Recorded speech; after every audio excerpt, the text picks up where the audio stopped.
Welcome to Broadneck High School Baseball and our series, The Bruin Way.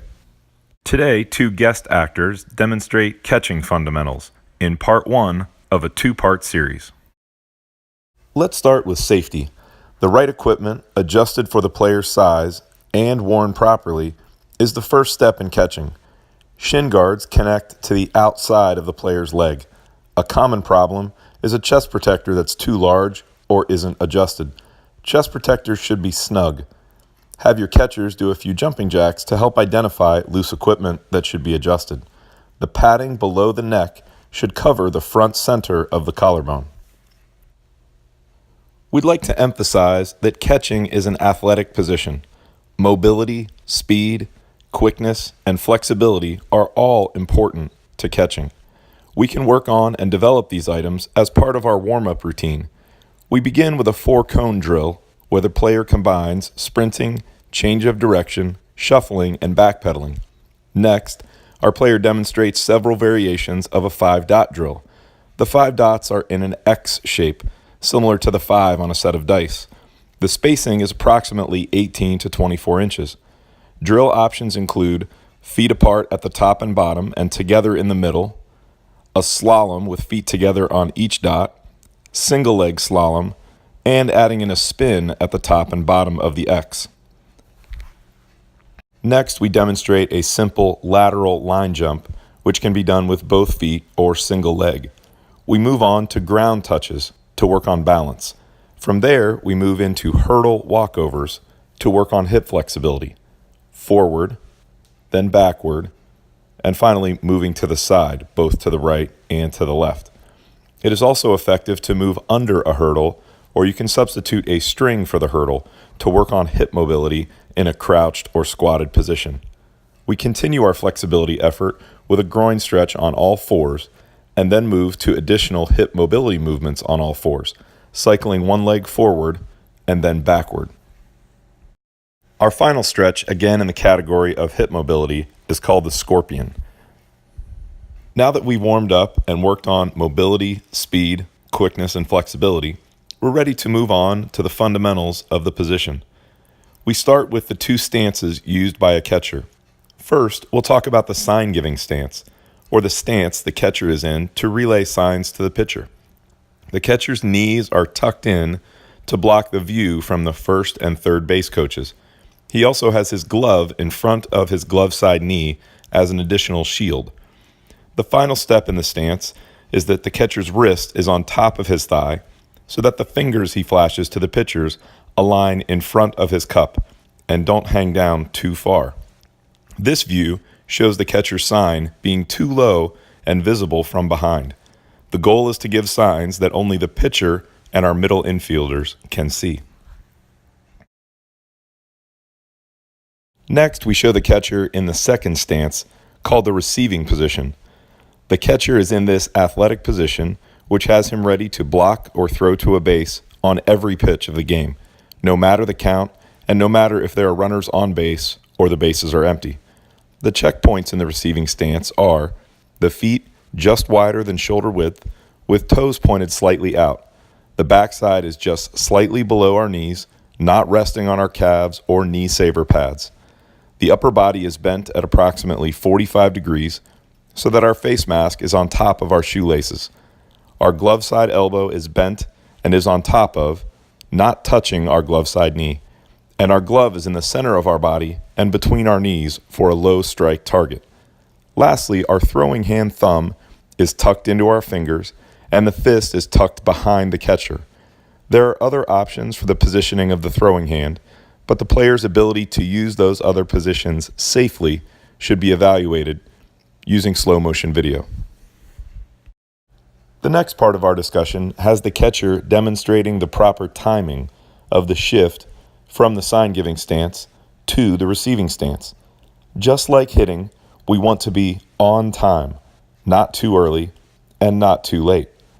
On time, when the pitcher is in the windup, has this shift occurring as the pitcher lifts his lead leg. On time, when the pitcher is working out of the stretch, is on the pitcher's first movement. You'll also notice this work on the timing of the shift and stance incorporates dry or no baseball receiving and blocking work. The coach points with his finger and the catcher responds appropriately. Use just a slight point of the finger to simulate a pitch in the zone. Extend your arm, locking your elbow to point down to simulate a pitch in the dirt. And finally, you can point your entire arm far to the right or to the left to indicate a pitch in the air, but well out of the strike zone. Our catcher responds to these movements by moving back in the opposite corner of the zone to work on these glove saves and mobility. If we count the number of times in a game that catchers perform various tasks, receiving or catching the ball happens 80 to 120 times per game. Blocking opportunities happen 10 to 30 times per game, and throwing to bases happens 3 to 10 times per game. We want to prioritize our work accordingly. We begin with the highest priority, receiving, and begin with simple hand-only drills with tennis balls. We alternate catching the ball with our thumb and index finger, then thumb and middle finger, and then thumb and ring finger. Additionally, we'll stick a tennis ball in between the palm and the pinky finger and catch the ball using the other fingers on our hand. As players get stronger, you can do these same drills with baseballs or weighted balls. Next, we work on catching with a quiet body. We want to stick pitches, limiting the amount of movement of the catcher's body and glove. A good drill for this is receiving balls from a 45-degree angle. We position a coach on the first baseline and the third baseline. If we have two coaches or two catchers, we can work this 45-degree receiving in an alternating fashion.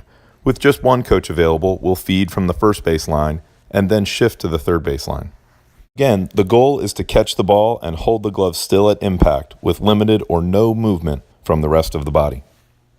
Another receiving drill has our catchers preparing for situations when a batter might be faking a bunt by pulling the bat back through the zone at the catcher's eye level.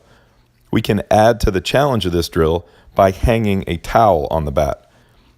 This is a good time to work in a discussion about the importance of vision in catching the baseball. The most important skill in receiving is to pick the ball up early, tracking it out of the pitcher's hand so you can determine as early as possible where the ball is going to end up. We talk about shifting our vision from relaxed while we're giving signs to fine focus at the emblem on the pitcher's hat as he is preparing to pitch, and finally making a shift from the emblem to the pitcher's arm slot so we can pick the ball up right out of his hand. This is very similar to the process used by hitters for the same purpose, determining as early as possible where the pitch is going to end up. Talk through receiving by using a few frames showing what not to do. First, we show the catcher with excessive body movement. This sway proves to distract most umpires and adds to the umpire's sense that the ball is out of the zone. Next, the catcher shows what not to do in terms of too much head movement. We refer to this as being a bobblehead doll. Again, this extra movement tends to make it harder for an umpire to call a borderline pitch a strike. It also adds to the challenge of simply catching the baseball. Quiet head as a catcher has the same benefit as a quiet head as a batter. Your head movement adds to the movement of the ball. A quiet head simplifies the work your eyes and brain have to do to track and ultimately catch the baseball. Our last view of what not to do in receiving fundamentals shows excessive framing. Framing is a term used to describe glove movement used to make a borderline pitch look like a strike. When the catcher breaks or bends his wrist to move the ball into the zone, it's obvious to the umpire and can actually have a negative effect on the likelihood of the umpire to call a strike. It's best to just stick the pitch with limited body movement. Our next chapter moves us to our second most used skill, blocking. We start with a view of textbook blocking position. The checkpoints here include the catcher's glove down and throwing hand behind his glove. The catcher's feet are turned out with the weight on the instep and inside of the lower legs. The shoulders are forward so that when the ball makes contact with the chest protector, the ball will deflect straight down, remaining close to the catcher. The eyes are on the ball. From the rear view, we have a good angle of what the proper feet and lower leg position looks like. This position allows the catcher to really get low and limit the size of the opening between his legs. The following frame shows improper form, with the catcher up on his toes, high and not spread out as much as he could be. We now show a 4-step blocking drill progression. The coach is 10 to 30 feet away, throwing wiffle balls, tennis balls, or baseballs, depending on the age and experience of the catcher. The 4 progressions through this drill begin with the entire body and glove down, then the glove down and the body is up, then the body is down and the glove is up, and finally the entire body is up in a full blocking motion. Next, we want to ensure our catchers are recovering, that is, getting up quickly to go get the ball after a block. Blocking is only half of the process of keeping a runner from moving up a base. The second portion is a quick retrieval of the ball. In this clip, we show our catcher using both hands to push himself up in one quick step to get to his feet. In contrast, the next clip shows a slow 2-step recovery, which slows the catcher's retrieval of the ball.